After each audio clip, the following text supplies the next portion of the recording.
pada bingung ini. Ya. Itu malas. Oke, sekarang yang ketiga ya Bu ya, supaya Bapak Ibu lebih paham ya. Menurut Ibu, yang namanya masalah hidup atau ujian hidup itu kira-kira sesuai dengan kemampuan kita atau tidak sesuai? Sesuai. Kalau sesuai itu berarti ketika Ibu nanti diuji, kalau sesuai, itu tuh Ibu lulus nggak? Sesuai, kalau sesuai. Ya, harusnya kan? Oke, kalau Ibu masih ragu-ragu, ini bantu saya surat Al-Baqarah ayat 286. Supaya Ibu paham dulu langkah demi langkah. Oh, berarti kalau begitu, ya ngapain pusing? Harusnya, kan kata Ibu kan harusnya. Nanti harusnya benar-benar ya Bu ya. Surat Al-Baqarah ayat 2 ayat 286. Allah tidak membebani seseorang melainkan sesuai dengan kesanggupannya. Nah, jelas ya ini ya. Jadi Allah sudah berjanji kepada kita, tenang saja. Ujian yang akan menimpa kalian itu pasti sesuai dengan kemampuan. Pertanyaan saya, kalau sesuai dengan kemampuan tuh berarti pasti lulus nggak? Nah, misalnya kemampuan ada ya, kemampuan ada 10, mungkin nggak diuji 11. Nggak mungkin, harus di bawah 10 supaya lulus kan? Berarti kalau Bapak Ibu tahu nanti itu Bapak Ibu diuji dan pasti lulus, kan tahu nih pasti lulus kan? Iya. Harusnya dalam menjalani ujian itu tenang-tenang saja atau pusing? Kenapa harusnya tenang? Pasti lulus. Boleh pusing? Iya. Boleh lah sesaat. Kan baru kenal ya Bu ya. Ini sesaat, nanti udah itu pusing lagi. Jadi bukan sesaat terus saja.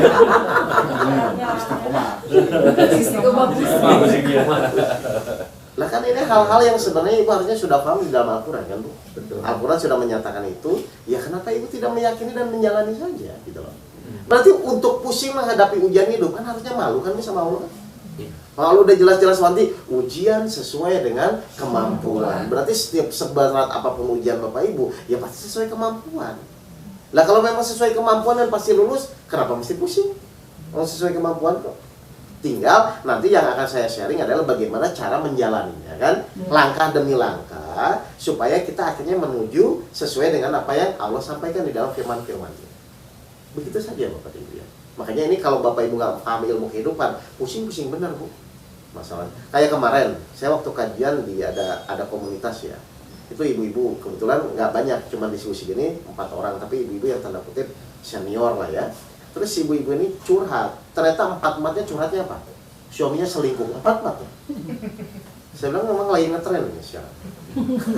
Lah kenyataannya begitu, karena si ibu ini nggak mengerti apa maksud Allah, nggak mengerti kenapa kok Allah mengizinkan suami selingkuh, ya akhirnya montang-manting benar. Akhirnya ketika saya sampaikan, oke, berubah, menjalani, akhirnya kembali harmonis.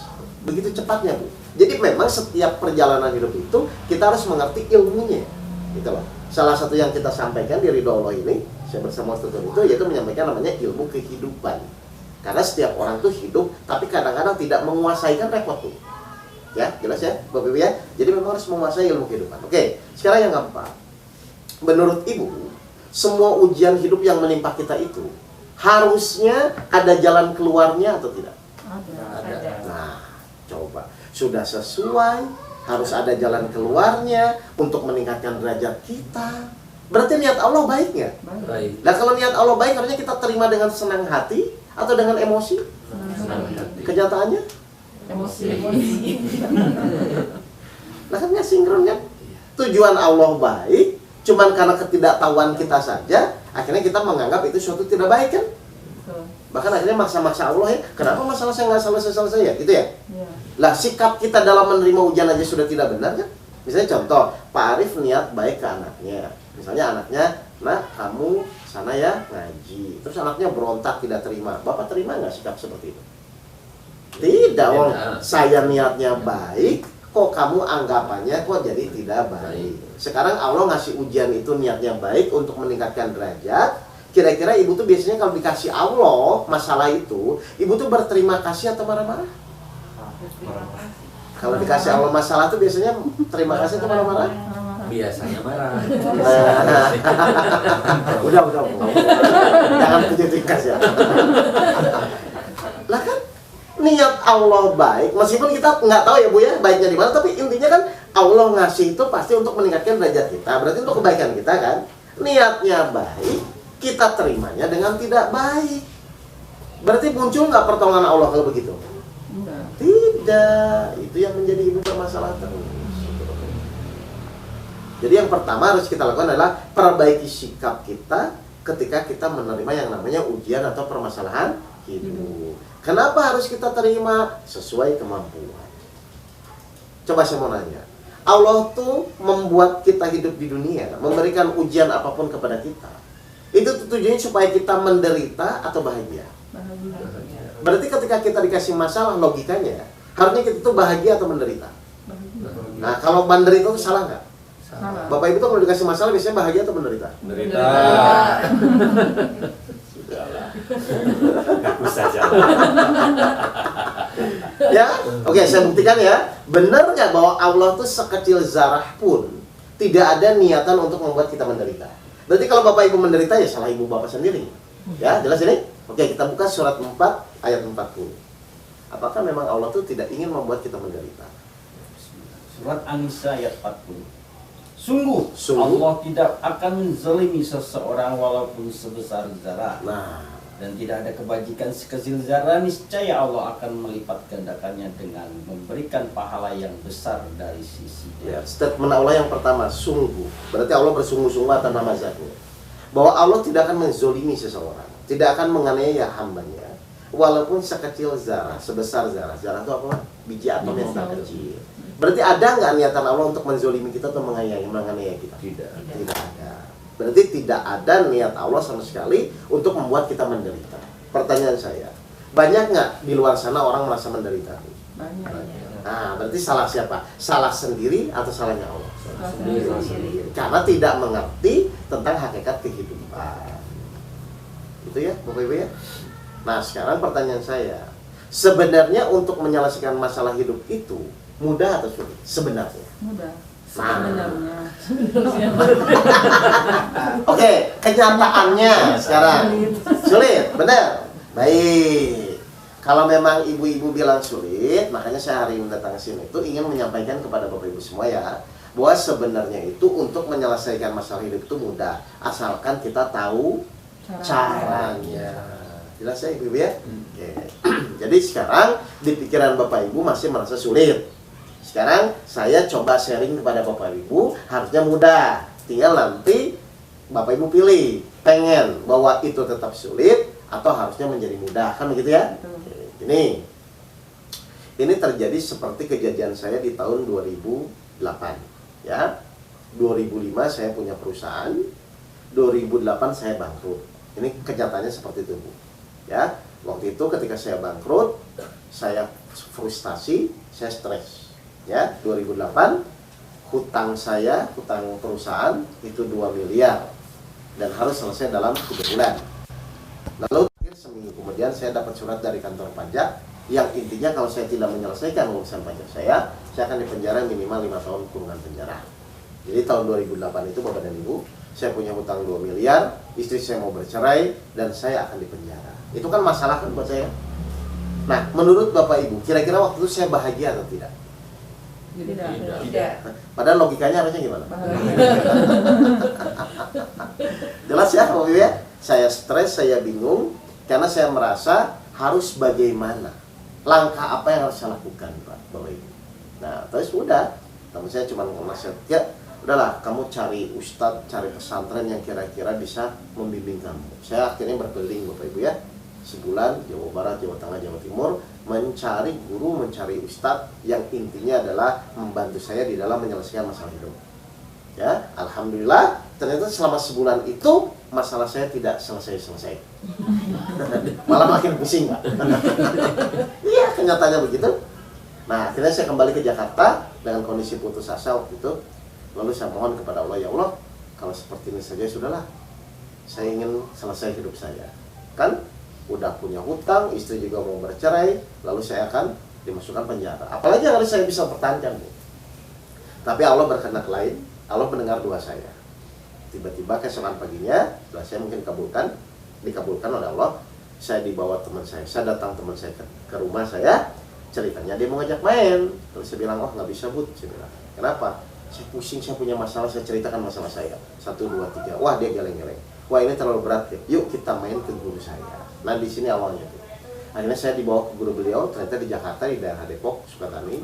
Lalu saya bertemu dengan guru Antono namanya, sampai sekarang jadi guru saya, guru Pak Doni juga, guru Ibira dan Kang Hanif semua.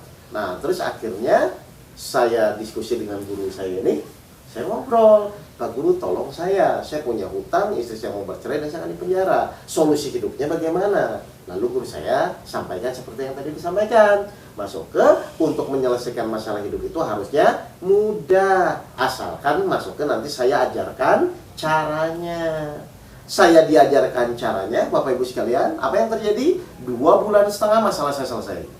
Hutang 2 miliar selesai, istri tidak jadi bercerai, dan saya tidak jadi di penjara. Nah, dari pengalaman itu, saya akhirnya bersama Pak Doni berkeliling, berdakwah.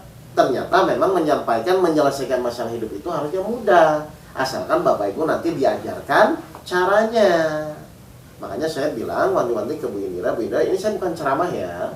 Yang akan saya sampaikan adalah cara praktis Bapak Ibu ketika menghadapi masalah, bagaimana langkah-langkahnya supaya Bapak Ibu masalah itu mudah terselesaikan. Karena kalau saya hanya sekedar ngaji ceramah, Bapak Ibu cuma ngedengerin, selesai bubar, nanti ditanya saudaranya, tadi ustadznya ngomong apa? Wallahu a'lam. Biasanya begitu Pak, pengalaman saya. Makanya sekarang yang akan saya sampaikan cara mudah ketika Bapak Ibu punya masalah apapun, masalah hutang, masalah keluarga, masalah anak, silakan Bapak Ibu praktekkan. Jelas ini Bapak Ibu, dan kami sudah terbukti. Metode ini sudah kita buktikan Bapak Ibu, ya, di seluruh Indonesia, di kota-kota besar Indonesia. Ternyata kalau Bapak Ibu menjalani ini, apapun masalahnya, kan masalah itu banyak ya, suami centil, istri cerewet, gitu kan, hutang banyak, kan itu kan masalah. Anak nggak mau sholat, anak nggak mau diomongin, kan itu masalah semua kan. Dan itu bisa selesai dengan begitu mudah kalau Bapak Ibu ingin menjalani. Gitu loh Bapak Ibu. Ya, jadi yang akan saya sampaikan adalah cara langkah praktis bagaimana Bapak Ibu bisa menghadapi permasalahan-permasalahan hidup. Setuju? Nah, guru saya tuh ngomong gini waktu itu. Oke, Mas aku tuh hutang berapa? Saya bilang hutang saya 2 miliar Pak Guru. Kapan harus selesai? 3 bulan. Saya bilang. Oke. Daripada Mas Oke bingung, sekarang saya mau nanya ke Mas Oke, biar Mas Oke pola berpikirnya sama dengan saya. Kan kesalahannya itu pola berpikir aja. Mas Oke hutang 2 miliar. Misalkan saya Antono hutang 5 juta. Menurut Mas Oke, yang lebih cepat lunas itu tuh 5 juta atau 2 miliar Bu? Secara logika, 5 juta. Saya pun ngomong gitu Pak. Jadi saya bilang, ya 5 juta dong. Kenapa 5 juta? Ya lebih sedikit saya bilang. Oke, disinilah kesalahan kita Bapak Ibu. Ternyata kita itu sering mengukur masalah hidup itu berdasarkan kemampuan diri kita. Makanya kita bilang 5 juta lebih gampang ketimbang yang 2 miliar. Akhirnya pola berpikir saya dirubah oleh guru saya. Masuk ke, saya mau nanya sekarang. Kalau 5 juta tidak ditolong Allah, 2 miliar ditolong Allah, kira-kira mana yang lebih cepat lunas? 2 miliar. Kenapa ibu-ibu tadi bilang yang 5 juta? Ditolong. Dia melibatkan Allah. Iya, artinya kan kita tadi ngomong yang 5 juta karena kita berpikir dengan kemampuan kita. Ternyata saya baru paham waktu itu ya. Ternyata mau 5 juta mau 2 miliar pun, kalau Allah tidak menolong tidak akan selesai kan Pak? Bu? Tapi kalau Allah nolong mau 5 miliar mau 10 miliar pun, kalau Allah yang menolong selesai atau tidak? Nah, sudah, berarti tidak ada masalah besar, tidak ada masalah kecil. Masalah besar adalah ketika Allah tidak menolong kita. Masalah kecil adalah ketika Allah menolong kita. Jadi sebesar apapun masalah Bapak dan Ibu, kalau Allah yang menolong, beres nggak? Oke, pertanyaan saya sekarang. Kalau Bapak Ibu punya masalah itu, biasanya yang difikirkan Bapak Ibu, bagaimana menyelesaikan masalah itu, atau bagaimana supaya Allah menolong? Biasanya yang mana? Biasanya bagaimana menyelesaikan masalah itu. Nah, sudah berapa tahun begitu? Tapi enggak juga sih, karena kita suka berpikir ya Allah akan membantu. Betul. Tapi kan kenyataan yang tadi itu begitu kan Bu? Iya. Makanya ibu nggak mau punya masalah, ibu merasa masalah itu berat, karena fokus ibu selama ini adalah ketika punya masalah, Bapak Ibu selalu berpikirnya adalah bagaimana cara menyelesaikannya. Padahal kalau Bapak Ibu fokusnya bagaimana supaya Allah menolong dan Allah nanti mau menolong masalah kita, kira-kira ada yang besar atau tidak? Kalau Allah mau nolong, kenapa nggak pakai cara yang kedua saja? Akhirnya saya diajarkan oleh guru saya bagaimana cara Allah menolong. Maka apa yang terjadi? 2,5 bulan masalah saya selesai. Hutang 2 miliar selesai, istri tidak jadi bercerai dan saya tidak jadi di penjara. Kenapa begitu mudah? Karena Allah yang menolong. Berarti kalau sekarang masalah ibu belum selesai, pasti belum ditolong. Jadi salah siapa? Salah sendiri.